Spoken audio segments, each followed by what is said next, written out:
Bonjour à tous et à toutes. On va commencer gentiment. On va laisser Anne-Laure terminer sa discussion.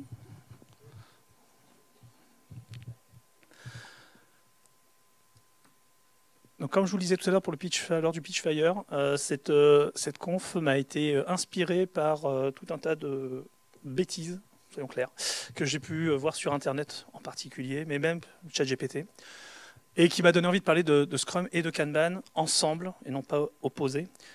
Parce que je pense que c'est une solution, dans la plupart des contextes que je connais, pour améliorer efficacement les produits de manière continue.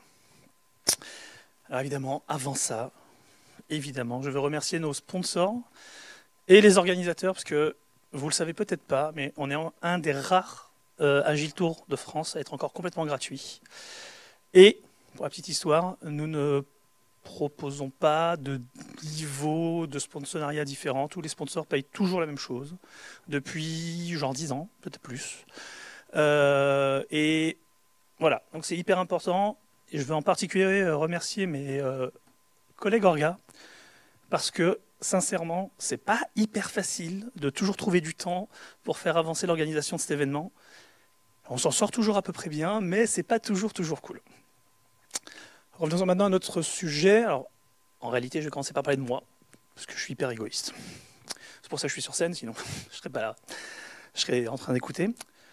Donc très rapidement, j'ai un parcours assez standard finalement, de développeur logiciel, devenu consultant en assistance à maîtrise d'ouvrage, puis ensuite je me suis lancé dans des chefs de, directeurs de, programme, projet, service, jusqu'à être DSI même une fois. Et puis finalement, je me suis dit tout ça, ça me saoule. Je suis vachement mieux coach agile, à accompagner des gens au quotidien, et j'ai la chance de travailler pour l'entreprise qui s'appelle B2Mo, qui est un de nos sponsors. Je voulais aussi vous parler de ma motivation, ce qui me fait que tous les jours, j'ai envie d'aller au boulot pour aller essayer d'impacter la vie des autres autour de moi. C'est d'abord et avant tout de faire réaliser aux gens leur potentiel. Quand je dis des gens, je parle évidemment des individus, mais aussi des équipes et, à travers elles, des organisations. Et il y a un deuxième aspect qui est hyper important pour moi, c'est le professionnalisme et l'excellence opérationnelle. Alors, qu'est-ce qu'on entend par là? Qu'est-ce que j'entends par là, plus précisément? Je vous ai mis la définition de Ken Schwaber. On revient toujours à notre ami Ken, donc qui est co-auteur du Scrum Guide, et qui parle de gens qui gagnent de l'argent. Oui, bon, nous gagnons de l'argent, c'est vrai. Mais surtout de gens qui suivent des standards et qui embrassent et incarnent des principes éthiques. Et puis Dave West, qui travaille aussi pour Scrum.org, ajoute qu'il y a des éléments supplémentaires au-delà de ça pour définir le professionnalisme, c'est d'avoir des valeurs, des comportements, de la discipline, et bien sûr, d'aider les autres. Mais ça ne suffit pas selon moi. Selon moi, il faut en plus chercher l'excellence opérationnelle, c'est-à-dire d'être meilleur que les autres, chercher perpétuellement à s'améliorer, en créant une culture et un mindset qui facilite, rende visible, rende transparent, pour utiliser les termes de Scrum, la valeur, le flux de valeur. Bien sûr, tout ça, c'est cool, ou pas, mais ça ne dit pas ce qu'est le rapport. Ben, le rapport, c'est ces bêtises-là. Ça, là, alors vous pouvez vous amuser, hein. Vous pouvez chercher, il y en a des centaines, alors j'en ai mis qu'une dizaine, je crois, là, c'est systématiquement naze. Mais vraiment naze. Alors avant d'aller plus loin, je rappelle que je suis là pour parler de professionnalisme et d'excellence opérationnelle dans la communauté. Parce que ce que j'ai vu avant là, enfin ce que je vous ai présenté avant, très vite, pour moi c'est pas entendable. On parlait d'éthique et de standards, on en est franchement très loin. Et là je vous parle de vraies entreprises qui vendent des vrais services à des vraies entreprises et qui racontent de la merde. Vraiment. Et j'ai parlé de Scrum et de Kanban. Tout le monde connaît ces termes. Mais est-ce qu'on les connaît vraiment? Déjà, combien d'entre vous ont vraiment lu le guide Scrum? Ou le guide Kanban, hein, d'ailleurs. J'espère que beaucoup. Si ce n'est pas le cas, je vous invite vraiment à les lire. Ils sont cool, ils ne sont pas très longs en plus. Je vous les conseille plutôt en anglais. Alors, si vous n'êtes pas anglophile, devenez-le. Non, je déconne. Non, mais on peut vous aider. N'hésitez pas à nous contacter. Dans la communauté, il y aura toujours des gens pour vous aider. On a eu un très bel exemple avec une PST ce matin, la seule de France. Cet après-midi, pardon. Et parce que j'essaie d'être éthique, j'essaie d'être au niveau de ce que je propose aux autres. Tout ce que je vous racontais là est conforme au guide Scrum, au guide Kanban. Et pour ceux qui ne le sauraient pas, il y a un guide Kanban pour les équipes Scrum. Je ne vais pas chercher à changer vos vies. Je ne pense pas être capable de le faire en si peu de temps. Ce que je vais chercher à faire, c'est alimenter votre réflexion. L'objectif étant de vous donner des clés de compréhension ou d'incompréhension, des clés de questionnement qui vont vous permettre de créer votre façon de travailler. Si déjà je fais ça un tout petit peu, j'ai bien investi mon temps et les nuits, je n'ai pas dormi pour préparer cette presse. Alors, on va commencer par casser le grand mythe. Et les gens d'INHP, super bouquin pour ceux qui ne connaissent pas, autour de l'opposition supposée de Scrum et Kanban. Bon, regardons les choses en face.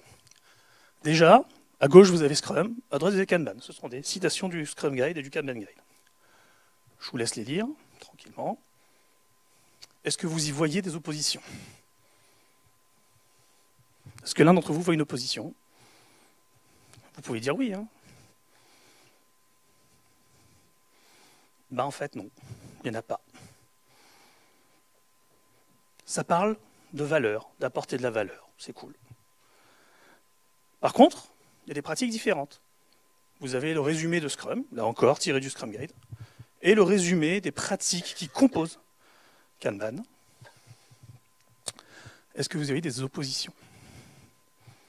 Ben non, il n'y en a pas. Alors on peut continuer, hein. Ce qui est rigolo, c'est que même les bénéfices, vous savez, le terme outcome, qu'on est censé tous utiliser constamment, les résultats, ben c'est pareil. Tiens, on parle d'objectifs à atteindre. On parle de se concentrer sur ces objectifs à atteindre. On parle de réussir à délivrer ce que le client souhaite quand il le souhaite. Très important, quand il le souhaite. D'un côté, on parle de lean thinking.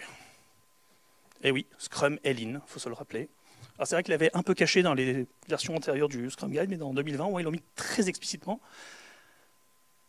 Et ben, vous savez quoi, Kanban aussi. Et puis, pour finir, on parle d'approche itérative et incrémentale, côté Scrum.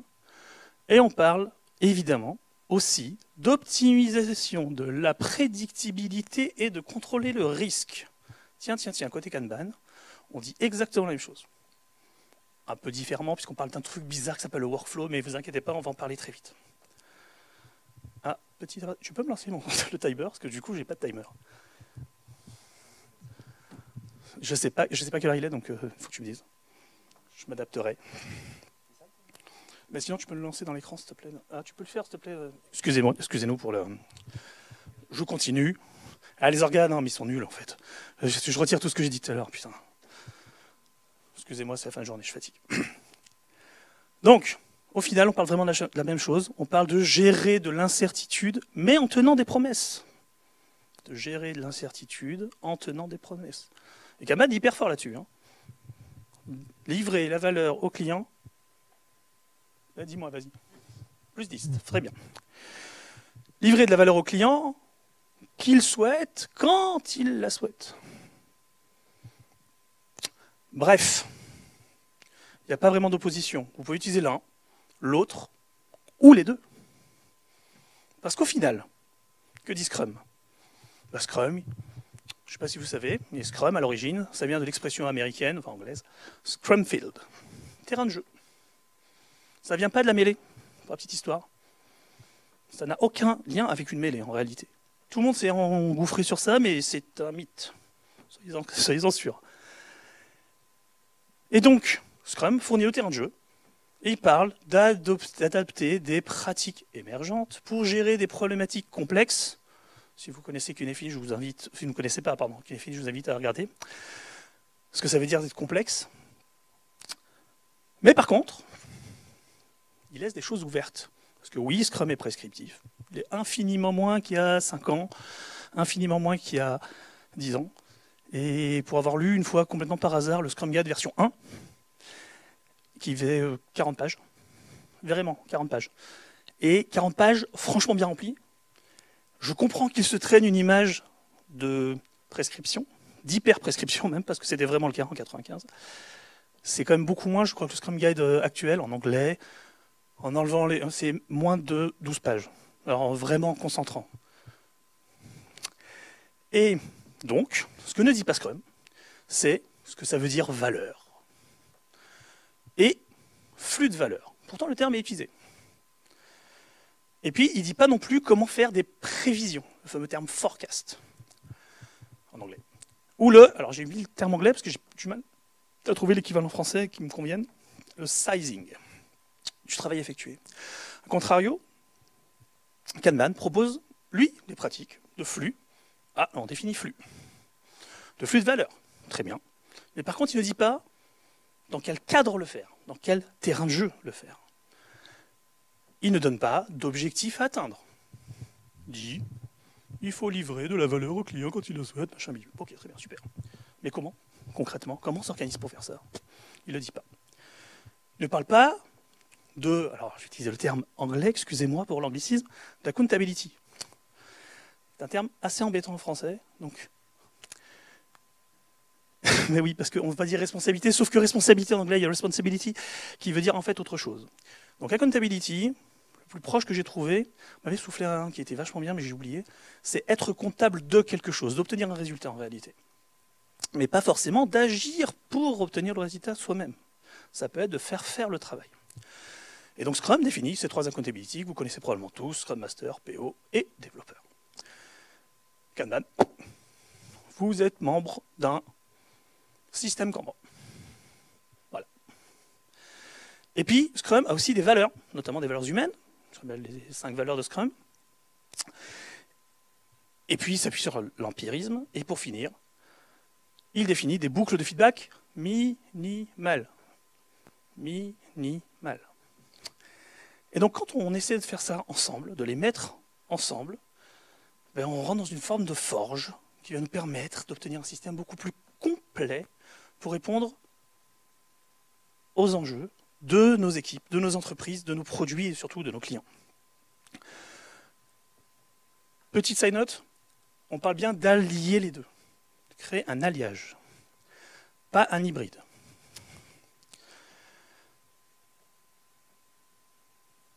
Comme j'étais en train de le dire finalement juste avant, Kanban complète les pratiques de Scrum et Scrum, un cadre pour lequel utiliser Kanban. Tous les deux s'appliquent dans leur entièreté et conjointement. Ça veut dire qu'on n'enlève pas des trucs parce qu'en fait, non, mais c'est un peu chiant ça, on le met de côté. Non. Tout repose sur l'empirisme de Scrum. Et Kanban va venir enrichir cet empirisme avec des pratiques complémentaires qui vont augmenter, tiens, des termes de Scrum, la transparence et les opportunités d'inspection-adaptation. Et pour finir, je disais que ce n'était pas un hybride. Alors, il y a un petit troll derrière, je vais aller assez vite, mais Scrumman, il y a deux exceptions du truc. Il y a une exception qui consiste à dire, mais qui selon moi est minoritaire, qui consiste à parler vraiment de l'alliance des deux. Il s'avère que Scrumban, il y a un jeu de mots. Scrumban, c'est pour bannir Scrum. Donc il s'agit en fait d'adopter des pratiques Kanban à partir d'une Scrum Team, typiquement, et de gentiment la faire passer vers Kanban 100%. Encore une fois, dans une logique d'opposition. Bon, revenons-en à un autre sujet quand même. Les pratiques Kanban. Qu'est-ce que Scrum Qu'est-ce qu'appliquer Kanban à partir de Scrum, ou du cadre Scrum, ça veut dire. Voilà, le Kanban Guide, est très clair. Il dit, il vous faut définir ce qu'est un workflow. Okay. Il vous faut rendre visible le workflow, la transparence. Donc on parle de visualisation. Le fameux Kanban board, ou Scrum board pour ceux qui ne veulent pas dire qu'ils font du Kanban dans Scrum, parce qu'on ne sait jamais, ce serait dangereux de dire ça. De mettre en œuvre une politique de limitation du travail en cours, le fameux WIP, dont on va beaucoup parler, et se concentrer activement sur le travail en cours. Bizarre comme truc, mais on va y revenir aussi. L'idée, encore une fois, c'est de rendre beaucoup plus transparentes les choses, plus vite, et d'avoir des opportunités de feedback plus grandes. La Scrum Team pourra appliquer des inspections d'adaptation pour maximiser la valeur. Qu'est-ce qu'on entend par Definition of Workflow? Alors, tout le monde connaît la DOR. Moi, je ne l'adore pas du tout. D'accord? Moi, c'est Outdoor, la DOR. Tout le monde connaît la DOD, qui est beaucoup plus simple, que tout le monde connaît, mais en même temps, qui peut me dire ce que c'est une DOD? Yes, definition of done, but what is it in... C'est? Quand on a... C'est pas mal, j'aime bien. Non, évidemment, c'est... J'ai entendu le mot qualité. Qui a dit qualité? Très bien. J'ai pas entendu la phrase entière, je suis désolé. C'est un contraste... Non, oui, ce sont un ensemble de critères de qualité du produit pour que, quand on dit que c'est terminé, donc les fameux done, l'ensemble des personnes impliquées dans le produit comprennent vraiment quel est l'état du produit, c'est-à-dire est-ce qu'il est robuste, est-ce qu'il est résilient aux pannes, est-ce qu'il doit respecter des critères de sécurité. Tous les petits trucs autour des besoins dits non fonctionnels, ben, ça devrait être dedans. Une definition of done, ce n'est pas, normalement. Il faut que le designer graphique soit repassé sur l'ensemble des écrans pour confirmer qu'au pixel près, tout est juste. Ben non, en fait, ça, c'est pas de la definition of done. C'est du boulot normal d'un développeur. Ça n'a rien à faire dans une definition of done. Par contre, ça peut être dans une definition of workflow. Et donc on voit que finalement, assez intuitivement, les équipes Scrum utilisent d'ores et déjà une partie de Kanban. Et après, il faut aller un peu plus loin. Il faut définir ce qu'est un work item. C'est-à-dire, c'est quoi le truc atomique, là, le morceau de travail à faire, qui va parcourir le fameux workflow. Un workflow, c'est une traversée. Il y a donc un début et une fin. Il faut définir clairement ce que c'est le début, ce que c'est cette fin. Et comment ce work item va ensuite parcourir différentes étapes pour atteindre cette fin. Puis après, il faut dire, ok, c'est cool tout ça, mais ce serait quand même intéressant de se dire, chaque transition d'un état à un autre, comment elle s'effectue. Et puis, on revient au WIP, il y a, ok, mais à quel moment le travail a vraiment commencé?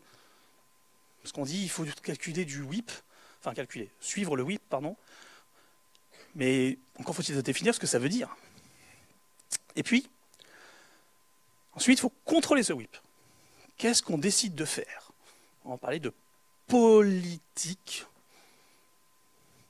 pour contrôler ce WIP. Et puis enfin, il y a un truc un peu bizarre qu'on appelle le Service Level Expectation, SLE pour les intimes, qui est en fait un niveau de service attendu. Alors, je vais le définir plus précisément un peu plus tard, mais dans l'idée, c'est de dire, ok, quand un item en fait rentre dans son statut en cours, il met en, j'allais dire moyenne, c'est pas le bon terme, et je vous expliquerai plus tard, combien de temps en général il va mettre pour sortir du système. Et quand je dis sortir du système, c'est pas on le virtualise. Tout élément qui rentre dans le système doit sortir du système. Il y a des notions de conservation, je ne vais pas trop les aborder là, mais pour ceux qui connaissent la Load Little, on est en train de parler des conditions autour de la Load Little. Alors, qu'est-ce qu'on veut dire par visualiser le travail? Ben, en fait, comme je disais, c'est le board Kanban, ok, où en fait on va rendre transparent le workflow, c'est-à-dire l'ensemble des étapes qui le composent, mais aussi les items, mais aussi leur situation, leur état, et en fait finalement donner une vision stratégique de l'évolution du travail qui est engagé. À côté de ça, grâce à cette visualisation, on va avoir une facilitation des discussions, et on pense immédiatement au Daily Scrum, on reviendra un peu plus tard, mais surtout, c'est pour encourager à discuter immédiatement, pas attendre justement le Daily Scrum. Combien de gens attendent le Daily Scrum pour parler d'un truc qu'on peut régler en 2 secondes? C'est incroyable. Donc l'idée de visualiser, d'avoir le Kanban board, c'est ça. La limitation du WIP. Bah, le nombre de work items en cours, en fait, a son importance sur la capacité de l'équipe à atteindre ses objectifs. On connaît normalement tous stop, starting, start, finishing. Combien d'entre nous le faisons vraiment au quotidien?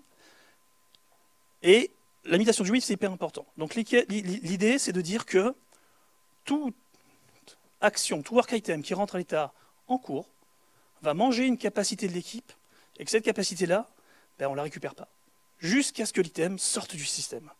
Donc ben, si on commence à se dire qu'on en engage trop, ben, au bout d'un moment, le système va se scléroser, et probablement à la fin, on va se retrouver avec un truc qu'on a à peu près tous vu, je pense, c'est-à-dire une équipe qui, 72 heures avant la review en général, commence à se dire on n'a pas intégré, on n'a pas.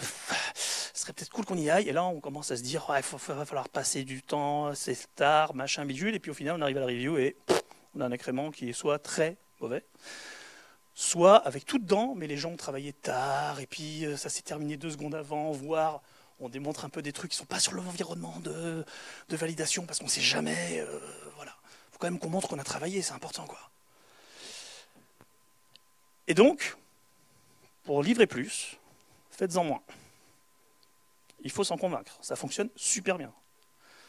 Less is more, pour rappeler des termes qui ont été utilisés un peu plus tôt cet après-midi.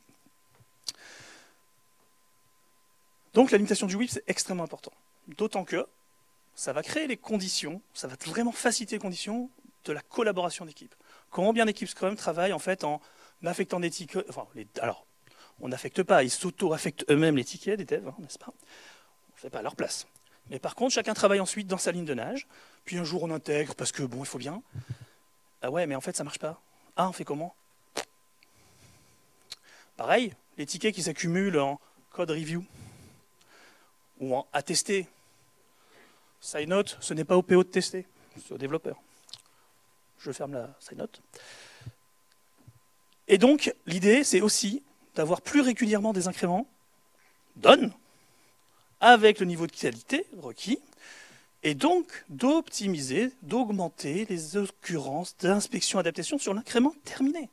Ça veut aussi dire que, contrairement à l'adage, Scrum est compatible avec le continuous delivery.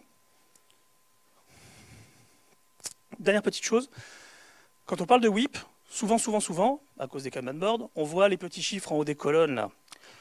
En fait, Kanban ne dit pas qu'il faut en mettre à chacun des états. Il dit l'ensemble du système doit en avoir un. Donc vous pouvez parfaitement dire mon équipe, globalement, ne souhaite pas avoir plus de X tickets en cours. Et ça suffit. Qu'ils soient en review ou en machin, en truc. Personnellement, c'est souvent comme ça que je commence. Parce que ça permet aux développeurs de commencer à comprendre qu'en fait, il y a un intérêt derrière tout ça. Et que finalement, ce board, il sert à quelque chose, parce que finalement, le ticket qui est plus à droite, là, il ne manque pas grand-chose pour le terminer. Et c'est plus cool.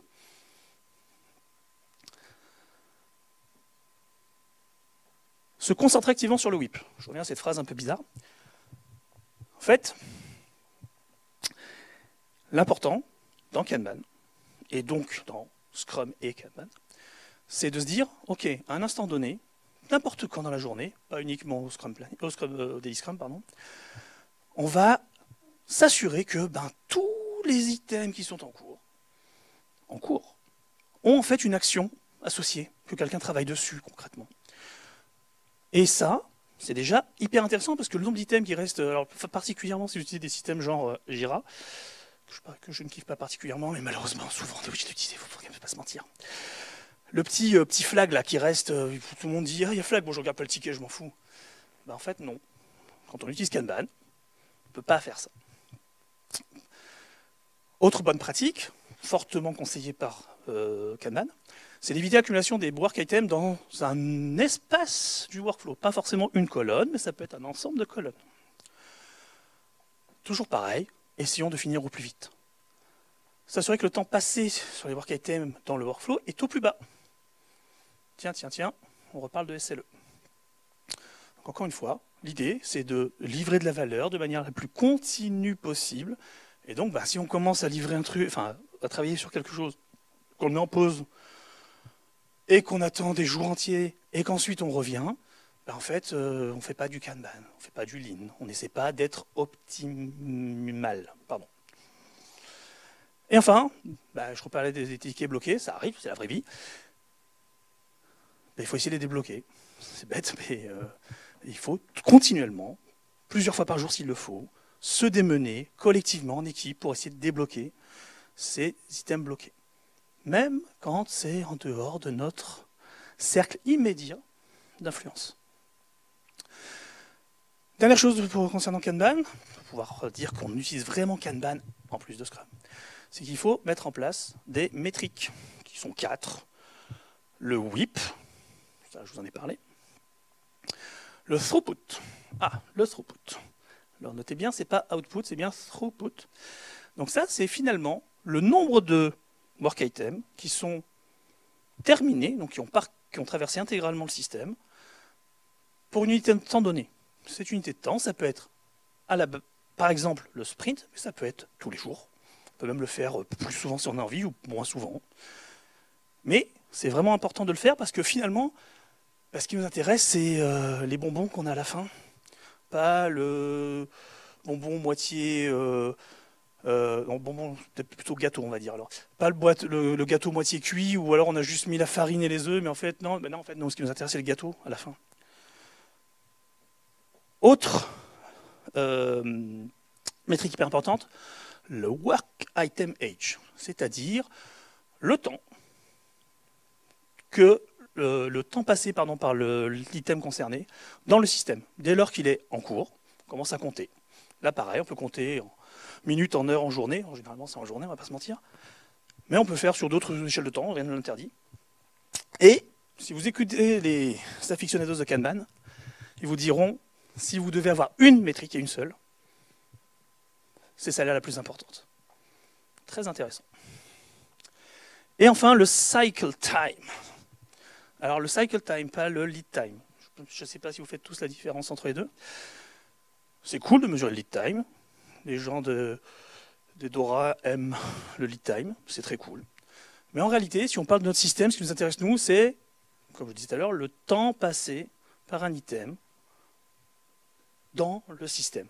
Et donc, le cycle time, c'est ce qui va nous permettre de savoir régulièrement combien de temps l'item, une fois qu'il est terminé, a passé dans le système. Bon, c'est cool tout ça. C'est hyper théorique. Si on venait un petit peu à la pratique. En fait, tout ça, c'est pour permettre de tenir deux promesses de Kanban qui sont extrêmement fortes. C'est d'être efficace et d'être prédictible. Et c'est là que, normalement, la magie opère. Déjà, si vous faites tout ça, vous allez pouvoir voir que Kanban va énormément influencer, en tout cas offrir des vraies opportunités d'impacter les événements Scrum. Alors pour rappel, il y a 5 événements dans Scrum. Vous les connaissez tous, bien sûr. Je suis gentil, je vous les ai mis. Et donc le sprint lui-même est un événement, pour rappel. Et l'idée, c'est de vraiment d'enrichir. Le terme hyper important, c'est enrichir, avoir un impact. Maintenant, je vais rentrer dans chacun des éléments. Je vais essayer de vous expliquer rapidement, malgré tout, comment on enrichit un sprint planning à partir de Kanban, grâce à Kanban. Je préviens, ce qui arrive juste après est un tout petit peu indigeste pour une fin de journée. On va parler un peu de mathématiques, de probabilité, de système probabiliste, tout ça, c'est un peu, voilà. Ne vous inquiétez pas, normalement, j'ai essayé d'être relativement clair. Bon, déjà, première chose, le sprint planning, pour rappel, il y a 3 phases. Et donc, en Epic Scrum, on a nos 3 phases. Et selon vous, parmi ces 3 phases, quelle est celle qui va être impactée positivement par Kanban? Alors évidemment, il faut connaître les 3 phases. Alors non, pas les 3, on pourrait croire, mais non. Ah, le quoi, pardon, sorry. Oui, le quoi, absolument. Donc pour rappel, dans les 3 phases, il y a le pourquoi, parce qu'on ne peut pas appliquer Scrum de nos jours un peu sérieusement si on n'a pas de sprint goal. Donc pas la justification, pardon pour le terme, c'est pas le bon. L'explication, la raison d'être du sprint, qui fait que quelqu'un un jour a payé pour avoir ce sprint. C'est donc la proposition de valeur du sprint aussi, qui est faite par le product owner sous forme d'un sprint goal proposé. Ensuite, il y a le quoi, effectivement, où les développeurs vont voir ce qu'ils pensent être capables de réaliser dans le sprint. Et puis après, il y a le comment, où les développeurs, là encore, vont créer un plan qu'ils vont ensuite, on va appeler sprint backlog, hein, qu'ils vont ensuite dérouler, plus ou moins en l'adaptant tout le temps. Ensuite, effectivement, c'est la phase de projection, le quoi, qui va permettre de dire quelle quantité de travail on est capable d'embarquer en fait.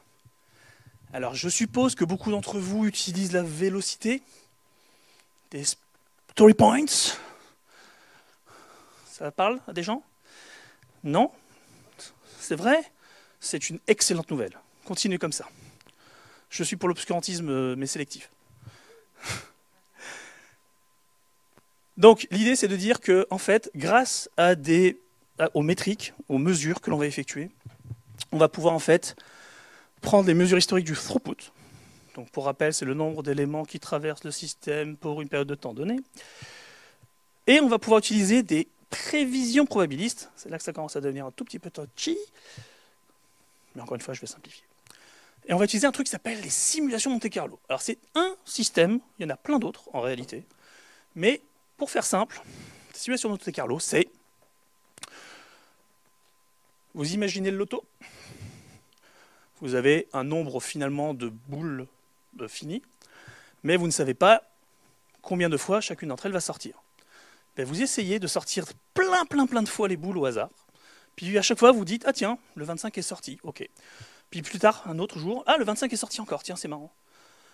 Et puis comme ça, vous obtenez finalement une probabilité d'arriver à sortir chaque boule. Alors normalement, si c'est pas pipé, dans le loto, vous devriez avoir un nombre étal. Dans la vraie vie, nous, on va mesurer donc le throughput, et là, normalement, tous les jours, on ne sort pas exactement le même nombre d'items. Ou alors vous êtes hyper fort et vous n'avez plus besoin de moi là. Et on va regarder la distribution, c'est-à-dire, finalement, on va obtenir une courbe sous forme d'histogramme qui va nous donner finalement... Ah, ça ne veut pas passer. Il n'y a plus de batterie. Ah non, je ne sais pas ce que j'ai fait. Excusez-moi. Oui, je vois bien qu'il est 18h15. Ah, ça y est. C'est bon, c'est bon. Non, je ne sais pas ce que j'ai fait. Ça va créer un histogramme, pardon, et ça va vous donner en fait la répartition, donc là je vous ai mis un exemple, du throughput dans le temps, c'est en ayant exécuté des milliers de tirs au hasard pour sortir le nombre tous les jours, sur la base historique, encore une fois, de l'équipe. Hein. Et donc là on a un exemple où, il faut que je me penche un peu, parce que mon retour est un peu petit, on a lancé 10 000 fois le truc, le 10K Trials en haut, et on a regardé le nombre de jours qui est en bas, et le nombre d'items qui sont sortis chacun. Et vous avez une répartition comme ça. Et alors là, on a de la chance, on a une répartition qui est relativement normale. Ça vous parle, les courbes normales? Ou de Gauss. Mais ça peut ne pas être le cas en fonction du type d'équipe, en fonction de la manière dont elle travaille, en fonction de... Voilà. Il y a des équipes où ça ne ressemble pas du tout à ça. Là, en fait, vous avez une équipe qui est a priori un peu mature. Il y a des courbes, par exemple, qui sont assez rigolotes, où vous allez avoir beaucoup au début, rien au milieu, beaucoup à la fin. Où en gros, donc, il y a des items qui traversent très vite le système et d'autres qui mettent beaucoup de temps, et entre les deux, rien. Pas beaucoup. Et grâce à ça, vous allez pouvoir tirer des percentiles. Je suis désolé pour le terme statistique. Donc des percentiles, donc vous avez les chiffres, en fait, qui vont vous exprimer finalement le pourcentage de chances de réussir à terminer un nombre de tickets, nombre d'items, de work items, pour un temps donné. Donc là, par exemple, vous avez la percentile 50% qui vous dit vous avez 50% de chances de terminer. Non, 600 tickets en 18 jours, si je dis bien. C'est ça? Non, 18 tickets. Non, c'est ça, non, pardon, my bad. Oui, c'est bien ça, pardon. Bref, ça, c'est un super outil. Et ça vous permet de déterminer la juste balance entre les chances prévisionnelles de succès, parce que ça vous donne des prévisions, ça, et les risques associés. Donc ça veut dire qu'une équipe peut dire, sur notre base statistique de items qu'on a traités ces derniers jours, derniers mois, dernières semaines, ça nous dit qu'on a X% de chance d'avoir Y tickets traités. Y item, excusez-moi, traité. Et oui, il y a un truc important quand même, c'est que la taille importe, en partie au moins. Dans un point du backlog, tous les items ne sont pas équivalents, c'est tous, il y a des trucs qui sont énormes, des trucs qui sont très petits. Mais effectivement, en général, il faut essayer d'avoir des items de taille, alors on va dire correcte. Le terme un peu bizarre, afin de maximiser les chances d'avoir quelque chose de prédictible. Ça fait partie en réalité des actions à mener par l'équipe pour avoir un système Kanban correct, solide, robuste. Et ça, on va le faire finalement assez naturellement en PBR, dans Scrum, et grâce au SLE. J'y reviens. Bon, j'en ai parlé 3 ou 4 fois depuis le début, je vais quand même vous le définir. Le Service Level Expectation, c'est finalement la percentile retenue par l'équipe pour terminer un item de backlog dans un temps donné. Et la bonne manière de le dire, et c'est pour ça qu'on parle de prédiction, un peu comme les prédictions météo, c'est X% de terminer un item en Y jours, ou moins. Et là, on va se baser non pas sur le throughput, mais sur le cycle time, c'est-à-dire le temps que passe un ticket dans le système, par unité de temps. Et là, ce qui est intéressant sur le cycle time, c'est de regarder le nuage de points. C'est-à-dire que vous allez prendre tous vos items, vous allez pour chacun d'entre eux calculer le cycle time, et vous allez obtenir un truc qui ressemble à ça. Ah, ouais, je sais, c'est un peu violent au début.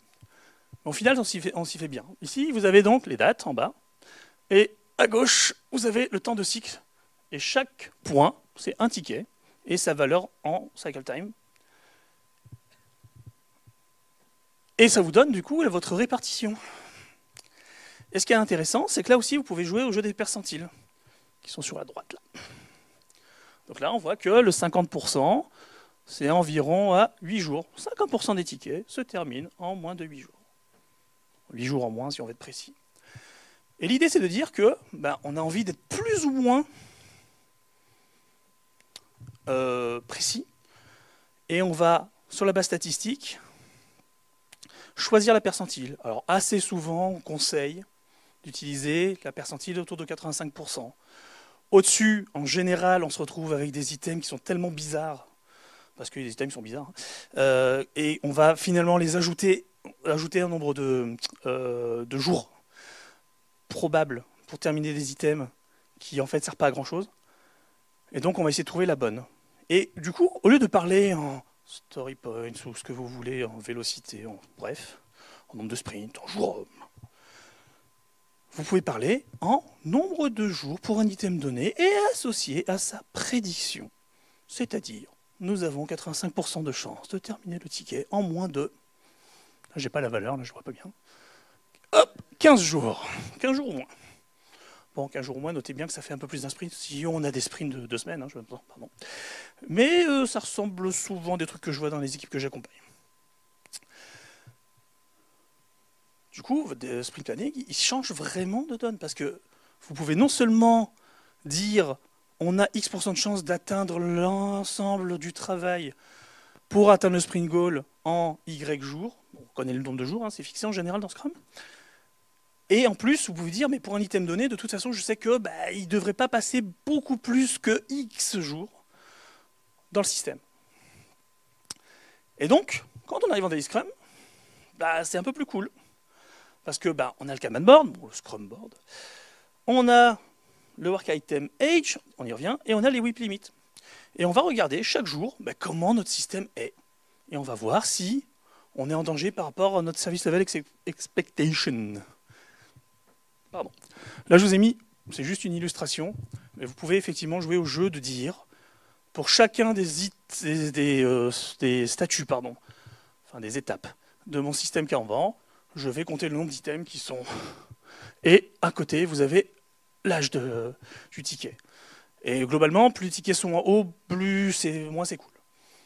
Parce que on augmente artificiellement, le plus souvent, mais parfois pour de super bonnes raisons, la raison pour laquelle le ticket est là. L'item. Décidément, je dis trop ticket, c'est l'habitude de Chira, je suis désolé. Et, ouais, c'est vrai que je dirais trucs. En général, je dis trucs à réaliser, t'as raison. Non, mais là, je parle de comment, je remets item. Focus sur les items suivants, c'est important. Les plus proches du done, donc, encore une fois, un Scrum board ou un Kanban board, ça se lit de en haut à droite vers en bas à gauche. En particulier, si vous avez en plus une dimension autour de la priorité ou de l'importance, ou que vous voulez gérer des dépendances entre des tickets, parce que ça existe dans la vraie vie aussi, ça peut être très intéressant de commencer toujours par en haut à droite, parce que ça veut dire que c'est le truc le plus important, ou en tout cas dont on a besoin le plus vite, pour maximiser les chances d'atteindre le sprint goal, et de lire ensuite de plus en plus vers la gauche. Et encore une fois, l'objectif c'est de sortir les trucs, les tickets, pardon, les items. Oh. Ouais, je fatigue, je suis désolé. C'est ça. Non mais bon, ça a été épique cette semaine. Voilà, donc en tout cas, les règles sont relativement claires. Et grâce à ça, votre daily scrum, alors qu'il doit toujours tenir dans 15 minutes, hein, il change un peu de saveur, on va dire. On oublie les sacro-saintes foutues, 3 questions qui n'ont jamais été une obligation dans Scrum. Ça a toujours été une proposition, alors malheureuse, hein, mais mes propositions seulement. Ah, c'était un exemple. Donc oubliez-les, jetez-les, ça ne sert à rien. Concentrez-vous sur le sprint goal et comment maximiser les chances de l'atteindre. Parce que ça sert à ça, un daily scrum. Et puis, arrive la sprint review. Donc elle aussi va s'enrichir. Pourquoi ça... Oh putain, qu'est-ce qui se passe encore? Excusez-moi.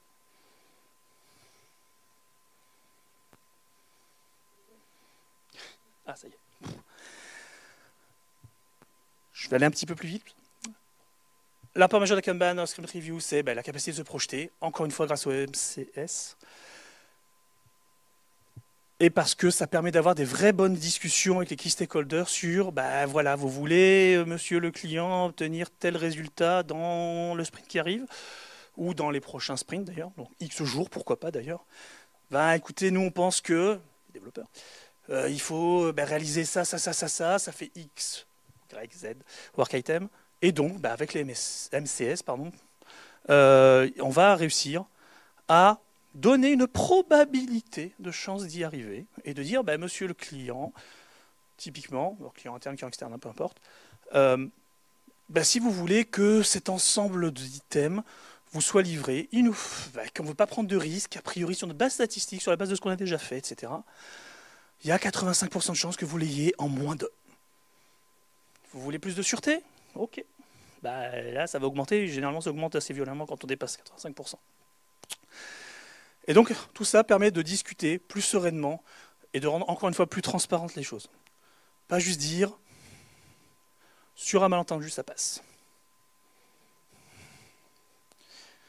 Un terme que j'aime beaucoup, qui est pour ça que j'ai mis un truc de yoga en bas, c'est sérénité. J'aime que mes équipes se sentent sereines. J'aime sentir que les clients font confiance aux équipes.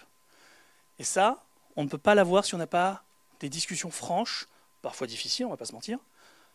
Et là, Kanban fournit vraiment un plus par rapport à la base de Scrum, on va dire. Et les foutus story points. Sprint rétrospective enrichie. Je vais jeter ce truc. Attendez, je vais attendre, voilà, c'est bon. La sprint rétrospective, elle est enrichie elle aussi, parce que là, on peut regarder la forme du nuage de points. Parce que quand vous avez des nuages de points comme ça, vous pouvez tirer des conclusions. Alors, je vous la fais vite, mais celui de gauche, on voit globalement que l'équipe, au début, ouais, c'est très petit. Je suis désolé, je ne voulais pas vous le mettre en grand parce que ça aurait été dégueulasse. Mais en gros, là, on a un triangle, vous voyez, rectangle là, qui monte. Et en gros, ça veut dire quoi? Ça veut dire que l'équipe, elle engage du whip, du whip, du whip, du whip, du whip, du whip, du whip, du whip, du whip, du whip, du whip, jusqu'à exploser. Celle du milieu qui est rigolote. Alors ça, c'est ma spéciale. Ça, c'est ce que j'appelle la sprint review validation. Vous connaissez la sprint review validation? Vous savez, c'est quand on arrive en sprint review, tous les tickets sont pas done. Aucun. Il faut que le client valide. Puis en fait, on passe une sprint review à faire une démonstration qui se transforme en recette client finalement. Et après, on les termine tous. Du coup, on obtient ça.